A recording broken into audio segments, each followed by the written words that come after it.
Hello दोस्तों, कैसे हो आप सब। आई होप अच्छे होंगे। आज की जो रेसिपी है ना, ये उड़ीसा की ऑथेंटिक रेसिपी खीरा चितोव पीठा की रेसिपी है। ये पीठा बहुत ही ज़्यादा टेस्टी बनती है और ये पूरा हमारे ज़ीरो ऑयल वाला रेसिपी है। इसमें हम कोई भी ऑयल का इस्तेमाल नहीं करने वाले हैं। ये पीठा में ना हम ना कोई बेकिंग सोडा डालने वाले हैं, ना कोई बेकिंग पाउडर। फिर भी हमारा ये रेसिपी बहुत ही ज़्यादा टेस्टी बनती है। इसकी ख़ास बात क्या है पता है दोस्तों, इसमें हम बिल्कुल भी शुगर का इस्तेमाल नहीं करेंगे और ये उड़ीसा की फेमस रेसिपी है। तो दोस्तों, ये ऑथेंटिक रेसिपी एक बार ज़रूर ट्राई करिए। और इसमें कोई भी ना ही सोडा और ना ही ऑयल कुछ भी नहीं डालेंगे, फिर भी हमारा ये रेसिपी बहुत ही ज़्यादा सॉफ्ट और जालीदार बनके तैयार होगा। तो दोस्तों, ये एक रेसिपी को ज़रूर ट्राई करें। ये हमारा उड़ीसा के फेमस ऑथेंटिक रेसिपी है खीरा चितोव पीठा। ये वाली हमारी रेसिपी ना बहुत ही ज़्यादा हेल्दी है और इसके लिए बहुत ही कम इंग्रेडिएंट्स ज़रूरत है। तो बहुत ही कम इंग्रेडिएंट्स से भी हमारी ये रेसिपी बन जाती है। ये इतनी सॉफ्ट और जालीदार बनती है ना, तो मुंह में जाते ही ये घुल जाती है। बस उसको उठाते ही ना अपने आप टूट जाता है, इतना ज़्यादा सॉफ्ट बन के तैयार होता है। तो यहाँ पे चलिए इसको फटाफट से उसको स्टार्ट करते हैं बनाना। दोस्तों, ये एक बार ज़रूर ट्राई करें और कैसा लगा मुझे कमेंट बॉक्स में उसका फीडबैक दीजिए। दोस्तों, वीडियो को एंड तक देखिए, नहीं तो आपको प्रोसेस पता नहीं चलेगा। तो चलिए बनाते हैं। मैंने यहाँ पे लिया हुआ और यहाँ पे लिया हुआ 1 कप नारियल। यहाँ पे मेरा ये सूखा नारियल है। अगर आपके पास फ्रेश नारियल हो ना, वो भी यूज़ कर सकते हो। इसका मेज़रमेंट का रेशियो है 1 कप चावल के साथ 1 कप नारियल। तो यहाँ पे देखिए, यहाँ पे जो नारियल है ना, उसको तोड़ के उसको छोटे छोटे हम यहाँ पे पीसेस कर देंगे। और यहाँ पे इसके जो छिलका है ना, उसको यहाँ पे निकालने की ज़रूरत नहीं है। अगर आपको पसंद ना हो तो आप निकाल सकते हो, नहीं तो वही ये ऑप्शनल है। यहाँ पे देखिए, यहाँ पे ऐसे छोटे छोटे उसको पीसेस कर देंगे हमारे नारियल को।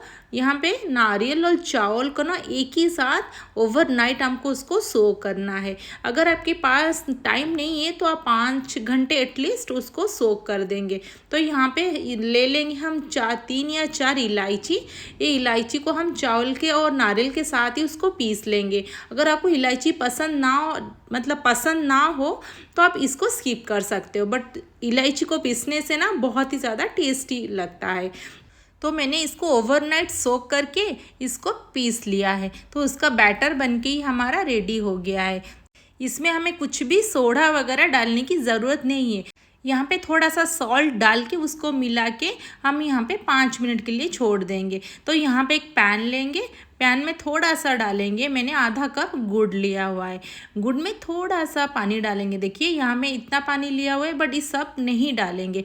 थोड़ा सा इसमें से मैं पानी डाल दूँगी और इसको हम थोड़ा सा मेल्ट कर देंगे। तो दोस्तों, यहाँ पे लो फ्लेम में ना गुड़ को हम मेल्ट करेंगे, नहीं तो ना ये अगर हाई फ्लेम करेंगे ना, यहाँ पे हमारा गुड़ जल जाएगा। तो यहाँ पे देखिए, हमारा उबाल आना स्टार्ट हो गया है। इसको अभी धीरे धीरे करके गुड़ को अच्छी तरह से यहाँ पे मिला लेंगे। तो यहाँ पे मेल्ट हो जाएगा जल्दी, कोई भी टाइम नहीं लगेगा। तो यहाँ पे देखिए, मेरा लगभग स्टार्ट हो गया है। ये जो है ना 2-3 पीसेस, ये भी इसमें आराम से मेल्ट हो जाएंगे। तो यहाँ पे मैंने धीरे धीरे करके ये सारे गुड़ को मेल्ट कर दिया है। यहाँ पे अगर ना हम जल्दी बनाने के चक्कर में बहुत ही हाई फ्लेम कर लेंगे गुड़ को मेल्ट करने के लिए, तो यहाँ पे जल जाएगा और जल्दी काला पड़ जाएगा। और हमें ना इसको पूरा थिक करने की ज़रूरत नहीं है। तो दोस्तों, यहाँ पे ना जो गुड़ में हम थोड़ा सा पानी डाले थे ना, उसको बस यहाँ पे थोड़ा सा सूखा कर देंगे। और गुड़ ना जब ठंडा हो जाएगा ना, वो भी ज़्यादा वो थिक हो जाएगा। तो यहाँ पे देखिए, मेरा ये हो गया। अभी फ्लेम को मैं ऑफ़ कर दूँगी और थोड़ा सा 1 मिनट के लिए बस उसको ठंडा करूँगी। और उसको गरम गरम बिल्कुल भी हम इस्तेमाल नहीं करेंगे दोस्तों, उसको थोड़ा सा ठंडा होने देंगे। तो उसको मैं अभी रख दूँगी 2 मिनट के लिए। तो देखिए, हमारा गुड़ कितना ज़्यादा थिक हो गया है। वो इसी प्रोसेस में उसको और थोड़ा सा मैं छोड़ दूँगी कि अभी भी मेरा गुड़ ना गर्म है। तो चलते हैं हम अभी दूसरे प्रोसेस के लिए। यहाँ पे एक मैंने कढ़ाई लिया हुआ है, उसमें डाला हुआ 1 कप मिल्क। ये मेरा बॉइल्ड मिल्क है। इसको डालने के बाद इसमें मैं डालूंगी 1 टीस्पून मिल्क पाउडर। ये दोनों को बस अच्छी तरह से यहाँ पे मिला लेंगे। तो दोस्तों यहाँ पे हमें कोई भी उसको ना उबाल आने की ज़रूरत नहीं है, क्योंकि हमारा बॉइल्ड मिल्क है और ये हमारा फुल फैट क्रीम वाला मिल्क है। तो यहाँ पे अगर आपके पास ना हो ना फुल फैट क्रीम मिल्क, तो यहाँ पे आप थोड़ा सा इसमें भी घी डाल सकते हो। तो यहाँ पे इसको मिला लेंगे और भी फ्लेम को ऑफ करके 1 मिनट के लिए छोड़ देंगे। तो देखिए यहाँ पे हमारा गुड़ जो ना पूरा बन के रेडी हो गया है। ये हमारा गुड़ अभी भी थोड़ा सा गर्म है, बिल्कुल भी ज़्यादा गर्म नहीं है।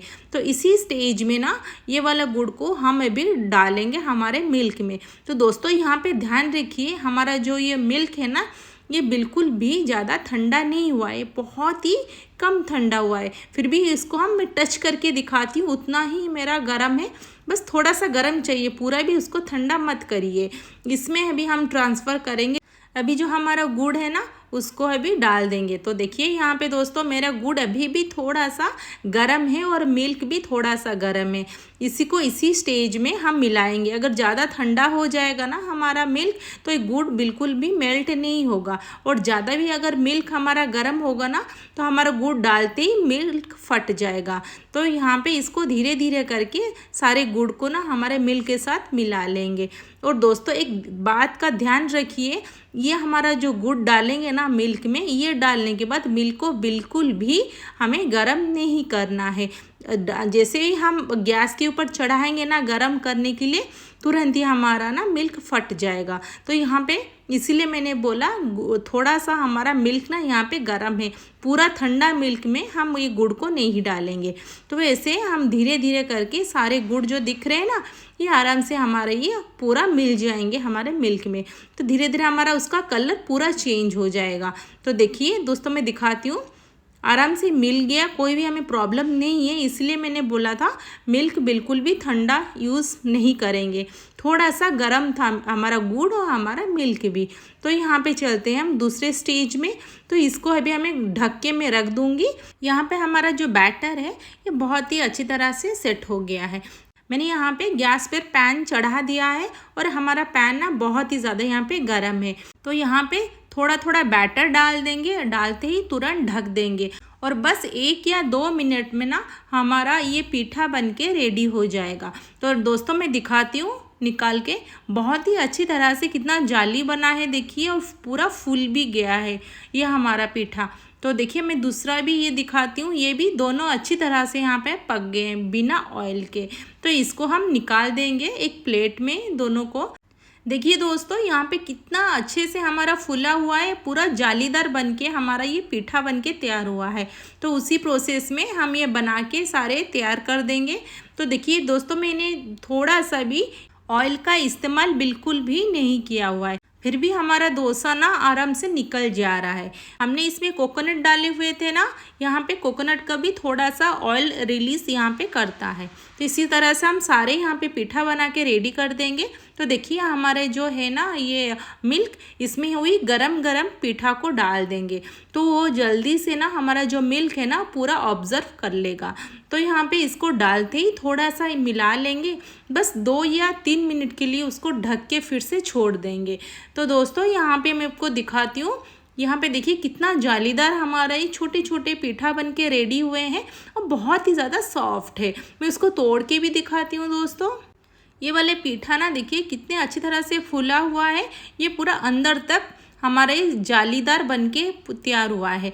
देखिए मैं इसको जितना भी उसको मोड़ रही हूँ ना, उतना हमारा जाली दिख रहा है, पीछे से बिल्कुल भी नहीं जला है। हम ये हाई फ्लेम में कुक किए थे। तो देखिए मैं इसको तोड़ के दिखाती हूँ, कितना ज़्यादा सॉफ्ट हमारा बना है, देखिए कितना ज़्यादा पूरा ये जाली बना हुआ है। तो ये एक बार ज़रूर ट्राई करें दोस्तों, और कैसा लगा ज़रूर बताइए। और अगर अच्छा लगा तो लाइक शेयर कमेंट ज़रूर कर दीजिए, ताकि मैं आपके साथ वैसे ही अच्छी अच्छी रेसिपी शेयर कर पाऊँ। तो दोस्तों देखिए यहाँ पे हमारा जो पीठा है ना, और पूरा मिल्क को पूरा ऑब्जर्व कर लिया है, बहुत ही ज़्यादा यहाँ पे सॉफ्ट बन चुका है। उसको धीरे धीरे से यहाँ पे दोस्तों उठाएंगे, नहीं तो ना उठाते ही ये पूरा टूट जाएगा। तो देखिए दोस्तों कितने अच्छे से ये पूरा हमारा सॉफ्ट बन के रेडी हो गया। चलिए उसको प्लेटिंग करते हैं। यहाँ पे मैंने एक प्लेट ले लिया है, एक हमारे पीठा को ले लिया, उसके ऊपर थोड़ा सा वही मिल्क को डाल देंगे और यहाँ पे थोड़ा सा डाल देंगे उसके ऊपर थोड़ा सा ड्राई फ्रूट्स। तो ये ऑप्शनल है दोस्तों, आप डालना चाहो तो डाल सकते हैं, उसको खाली भी वैसे बहुत ही टेस्टी लगता है। तो हम नॉर्मल दूसरा भी उसको थोड़ा सा डेकोरेट करते हैं। यहाँ पे मैंने पॉट ले लिया है, उसमें जितने सारे पीठा है ना हमारा, इसको हम डाल देंगे। इसके बाद यहाँ पे थोड़ा सा वही मिल्क को ना चारों तरफ स्प्रेड करके डाल देंगे, तो उसको वही पीठा पूरा ऑब्जर्व कर लेगा। यहाँ पे उसके ऊपर थोड़ा सा भी मैं डालूँगी। यहाँ पे मैंने मिल्क को ना थोड़ा सा केसर का कलर डाल के छोड़ दिया था, उसी मिल्क को चारों तरफ डाल देंगे और ऊपर से थोड़ा सा ड्राई फ्रूट्स डाल देंगे। मैंने डाला हुए पिस्ता, बादाम और थोड़ी सी रोज़ पेटल्स, ये डाल के हम उसको डेकोरेट कर लेंगे। दोस्तों ये ऑप्शनल है, आपको अगर चाहिए तो डाल सकते हैं, अगर आपको ये स्किप करना हो तो आराम से स्किप कर सकते हैं। ये डालने से बस थोड़ी सी और भी सुंदर लगती है। ये हमारी ओडिशा की फेमस ऑथेंटिक रेसिपी खीरो चितोव पीठा है, एक बार ज़रूर ट्राई करें। और ये ना बहुत ही हमारी ज़ीरो ऑयल रेसिपी है, ये बहुत ही तुरंत भी बन जाती है और कोई भी प्रॉब्लम नहीं होता, और टेस्ट तो बहुत ही ज़्यादा स्वादिष्ट बनती है। बहुत ही मुंह में घुल जाने वाली जालीदार सॉफ्ट हमारी ये पीठा बनती है। तो दोस्तों एक बार ये ज़रूर ट्राई करें, और अगर अच्छा लगे रेसिपी ना लाइक एंड सब्सक्राइब ज़रूर कर दीजिए। और अगर इसके रिगार्डिंग कोई भी क्वेश्चन हो आप मुझे कमेंट बॉक्स में पूछ सकते हो। तो दोस्तों देखिए बहुत ही ज़्यादा सॉफ्ट बनी है, इसीलिए उठाते ही अपने आप टूट गया। मैं उसको कट करके भी दिखाती हूँ, देखिए कितना ज़्यादा हमारे जालीदार बना हुआ है, बहुत ही टेस्टी भी ये बना है। इसकी खास बात यह है कि हम इसमें बिल्कुल भी चीनी या घी का इस्तेमाल कुछ भी नहीं किए हैं, तो ये बहुत ही टेस्टी और हमारा जालीदार बनके तैयार हुआ है। तो ये पूरा जैसे मुंह में डालते हैं ना, पूरा मुंह में घुल जाती है और बहुत ही ज़्यादा यम्मी भी बनती है। अगर आपको कभी भी मीठा खाने की मन हो ना, तो ये वाली हमारी जो ओडिशा की फेमस ऑथेंटिक रेसिपी है चितोव पीठा, खीरो चितोव पीठा, इसको ज़रूर ट्राई कर सकते हैं और बहुत ही फटाफट बन भी जाती है। फ्रेंड्स अपना ध्यान रखिए, तब तक एंजॉय करते रहिए। ये हमारा ओडिशा की फेमस ऑथेंटिक रेसिपी खीरो चितोव पीठा, बहुत ही हेल्दी रेसिपी। फिर मिलते हैं नेक्स्ट वीडियो में। Thanks for watching.